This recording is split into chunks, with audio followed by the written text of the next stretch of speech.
Hello दोस्तों, कैसे हैं आप सब। और एक बार आपका मेरे चैनल में बहुत बहुत स्वागत है। और मैं ये एक यूज़फुल वीडियो लेकर आ चुकी हूँ और ये वीडियो बहुत ही इंटरेस्टिंग होने वाली है। तो सबसे पहली टिप है मेरी पनीर को लेकर। तो मैंने इसमें 1 गिलास दूध डाल दिया है और इसमें विनेगर से फाड़ रही हूँ। तो मैंने दूध को बॉईल कर लिया है और इसमें मैंने 1 चम्मच विनेगर और 1 ही चम्मच पानी मिलाया है। और दूध को उबल जाने पर इस तरह से डालकर दूध हमारा फट गया है। तो इसको थोड़ा देर पड़ा रहने दें, जिससे इसका जो सफ़ेद सफ़ेद पानी है वो सारा ही पनीर में एब्ज़ॉर्ब हो जाए और सारा का सारा पनीर अच्छे से निकल आए। हमें ध्यान ये रखना है कि पानी बिल्कुल भी हमें दूध में नहीं डालना है, उससे अच्छा पनीर बनता है। तो जब आपको थोड़ा पनीर निकालना हो तो इस तरीके से चकले से उसे पतला कर दीजिएगा, तो आपका वो पतला होकर के बहुत सारा पनीर बन जाएगा। और इस तरीके से फिर उसे चॉप कर देते हैं। तो आप देख सकते हैं फ्रेंड्स, कितना अच्छा पनीर बना है। और जब हम पानी नहीं डालते हैं तो उससे टाइट पनीर बनता है। जब हम घर पर ही रुई की बत्ती बनाते हैं तो ईज़िली बहुत अच्छे से बन जाती हैं। और इस पर आप दूध ज़रूर से लगाइएगा। तो आप जब बाज़ार से रुई लेकर की बत्ती लेकर आते हैं तो वो बहुत मोटी होती हैं और जल्दी जल्दी से उजलकर ख़त्म हो जाती हैं। तो इसलिए आप ये घर पर ही इस तरह से बत्ती बनाइएगा और इसमें दूध ज़रूर से लगाइएगा, क्योंकि इसकी जो बत्ती की जो नोक होती है वो कैड़ी हो जाती है और बहुत अच्छे से जलती है। अब तो फ्रेंड्स, मैं उम्मीद करती हूँ कि ये टिप आपको ज़रूर से पसंद आई होगी। तो अब अगली टिप है मेरी फूल को लेकर। तो फ्रेंड्स, जो हमारी चाय की पत्ती घर पर निकलती है उसे बिल्कुल ना फेंकें।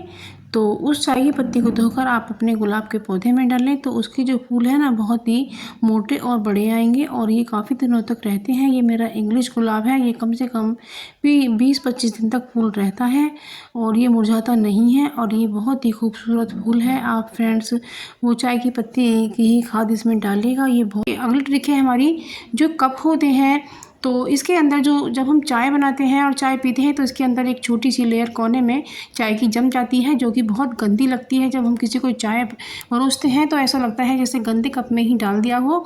तो अब हम इसमें डालेंगे विनेगर। तो विनेगर जो होता है उसमें उखाड़ फेंकने की बहुत शक्ति होती है, तो इस चाय की लेयर को उखाड़ फेंकती है। तो बस हमने 1 कप में ही थोड़ा सा जो विनेगर है वही डाला है और थोड़ा सा विनेगर हम इसी में से इसमें डाल देते हैं, क्योंकि इसके लिए ज़्यादा विनेगर की ज़रूरत नहीं है। और जो ख़राब टूथब्रश होते हैं उससे हमें इसे मल के साफ़ करना है। तो फ्रेंड्स, आप देखेंगे कि जो आपके कप है ना वो बिल्कुल चमकदार हो गए हैं। ये बहुत यूज़फुल ट्रिक है, आपको ज़रूर से पसंद आई होगी।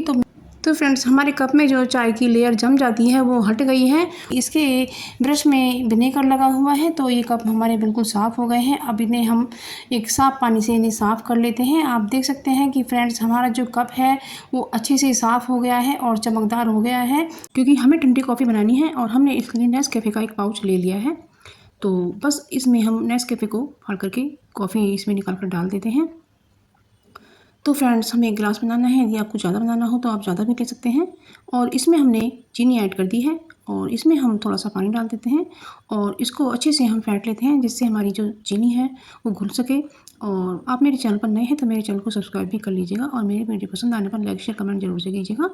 तो हमारी जो कॉफ़ी है वो घुल कर तैयार है, चीनी और कॉफ़ी इसमें घुल गई है। तो बस इसमें हम अब ताज़ा ठंडा दूध ऐड कर देते हैं। हमने ये फ्रिज का ठंडा किया हुआ दूध है और आप नॉर्मल दूध भी ले सकते हैं, लेकिन उसमें आपको बर्फ़ ज़्यादा डालनी पड़ेगी। तो मैंने ये ठंडा दूध लिया है, तो इसलिए मुझे इसमें बर्फ़ डालने की कोई ज़रूरत नहीं है। यदि आप इससे भी ज़्यादा ठंडा चाहते हैं तो आप इसमें बर्फ़ के कुछ क्यूब्स डाल सकते हैं। तो ये कोल्ड कॉफ़ी बन करके तैयार है। और यदि आपको ज़्यादा झाग वाली बनानी है तो अब नेक्स्ट टिप देख लेते हैं। तो ये जो चश्मे की डिब्बियाँ होती हैं खाली, ये हमारे घर पर कहीं कहीं रखी रहती हैं, लेकिन इनका कुछ यूज़ हमारा होता नहीं है। लेकिन आज हम इन बेकार पड़ी चश्मे की डिब्बी का भी हम बहुत बढ़िया से यूज़ बताएंगे। ये जो हमारी सैंपल होती हैं तो इन्हें आप इसमें अच्छे से रख सकते हैं। तो ये जो पायल है ये इसमें अच्छे से लंबाई में रखी रहेंगी। और यदि चश्मे का कपड़ा हो तो उसे ढक दें, या नहीं है तो आप इसमें एक हैंकी भी लगा सकती हैं। जैसा कि आप वीडियो में देख सकते हैं, इस तरह से आपकी जो पायल है वो अच्छे से रखी रहेंगी और खोएंगी बिल्कुल भी नहीं और आपको समय पर मिल भी जाएंगी। तो है ना, चश्मे की डिब्बी का कितना बढ़िया सा यूज़ है। आप देख सकते हैं कितनी अच्छी तरह से रखी गई हैं। तो है ना, डिब्बी का कितना अच्छा यूज़ है, ये भी आप करके देखिएगा। तो अब मैं दूसरी डिब्बी का यूज़ करके आपको बताती हूँ। तो इसमें आप इस तरह से चेयर पेंडेंट भी रख सकते हैं। कितनी अच्छी तरह से रख दिया गया है। और इस पर भी आप हैंकी या कॉटन भी लगा सकते हैं। तो इस तरह से आप इसका भी यूज़ कर सकते हैं। और ये जो आपके चैन पेंडेंट है बहुत अच्छे से रखा रहेगा, बिल्कुल भी टूटेगा फूटेगा नहीं और ना ही गंदा होगा। और इसके ऊपर आप इस तरह से एक हैंकी भी लगा सकती हैं। तो इस तरह से आप अपनी ज्वेलरी को भी इसमें रख सकती हैं। तो ये ज्वेलरी बॉक्स का भी काम करेगा। तो है ना कितना यूज़फुल ट्रिक है इसकी। तो अगली ट्रिक आती है हमारी जो किचन सिंक होता है हमारा। इसमें क्या होता है कि मैं इसमें मिर्ची डाल रही हूँ। मैंने लिया है एक बाउल और इसमें लिया है हमने मिर्ची पाउडर और इसमें मिलाएंगे हम थोड़ा बेकिंग पाउडर और थोड़ा सा इसमें डाला है हमने नमक और इसको हमने अच्छे से मिक्स कर लिया है। तो इस सॉल्यूशन को हम अब इसका इस्तेमाल करेंगे किचन सिंक में। तो क्या होता है फ्रेंड, जब रात हो जाती है तो चुपके से इसमें जहरीले मच्छर और कीड़े मकोड़े आते हैं और छिपकली भी पानी पीने के लिए आती है। तो इस तरह से हमारे सिंक में चढ़ने के बाद वो सारे कीड़े मकोड़े हमारे बर्तन में भी चढ़ जाते हैं, यहाँ तक कि हमारी और भी किसी चीज़ में जा सकते हैं। तो इस तरह से हमारे किचन को गंदा करते हैं। तो वो ये सब देखकर बिल्कुल भी नहीं आएंगे। और इसमें मैंने ली है एक एक्सपायर दवाई और इसको मैं अच्छे से कूट रही हूँ। और कूटने के बाद इसको मैं खोल लेती हूँ और खोल करके मैं इसे सिंक के बीचों बीच डाल देती हूँ। तो इस तरह से हमारे सिंक में रात को जहरीले कीड़े बिल्कुल भी नहीं आएंगे क्योंकि। तो अब ये अगली ट्रिक आती है मेरी, जो ये हमारे लकड़ी के बर्तन होते हैं, जैसे बेलन है या कोई स्पैचुला है, तो उनका क्या होता है लकड़ी बेजान होने लगती है और सूखने लगती है। तो इससे इनकी लाइफ कम हो जाती है। तो इस पर थोड़ा सा ऑयल लगा दें, आप चाहें सरसों का ऑयल लगाएं या ऑलिव ऑयल लगाएं। तो इस तरह से इनकी जो चमक है वो बढ़ जाएगी और इनकी लाइफ भी बढ़ जाएगी।